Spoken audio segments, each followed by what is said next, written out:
میں نے ایک ویڈیو دیکھی، آج کل یہ کلندروں نے اور ملنگوں نے دین بڑا برباد کیا ہوا ہے۔ درباروں کے باہر بیٹھے ہیں، سوٹے لگ رہے ہیں، چرس بھی جا رہی ہے، داڑیاں ہیں، لوگوں کے پاؤں چھو رہے ہیں جناب، یہ بڑی پہنچے۔ اس نے کہا دو بابے بیٹھے تھے، اتنی اتنی داڑیاں پگڑیاں انہوں نے پہنی، دنیا جناب بڑی زیارتیں ہیں۔ اس نے کہا یہ فجر کی رکعتیں کتنی ہیں؟ پہلے بابا پڑے، کلندر پڑے، پہنچی ہواؤں میں اڑ رہا ہے۔ اس نے کہا فجر کی رکعتیں کتنی ہیں؟ مولویوں کو پتا ہوئے، یہ تو پہنچی پاک روح ہے نا، نمازوں کی ضرورت مولویوں کو پتا ہے۔ دوسرا بابا بیٹھا تھا، اس نے کہا فجر کی رکعتیں بتا دے، کہنا دو سنت دو نفل،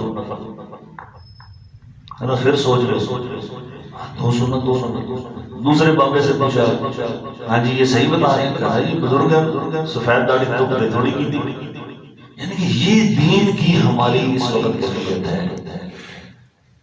تو صحابہ نے جو مارے کھائی ہیں، چمڑیاں ادھڑوائیاں، بچے قربان کیے، وہ اس دین کو سیکھنے کی مسجدیں، یہ مدرسے، یہ دین کے سرچشمے ہیں، یہ آپ کے چارجر ہیں جو آپ کو چارج کریں۔ آپ بھی اگر اس نیت سے آئیں کہ ہم دین سیکھنے کے لیے آئے ہیں، اللہ کی قسم خالص کہتا ہوں، فرشتے سمندر کے اندر کروڑوں اربوں مچھلیاں ہیں، آسمان پہ اڑنے والے پرندے ہیں، اسی وقت آپ کے لیے دعا کرنا شروع کر دیں گے کہ یہ دین کے نالے کے نالے۔ اللہ ہمیں عمل کی توفیق عطا فرمائے۔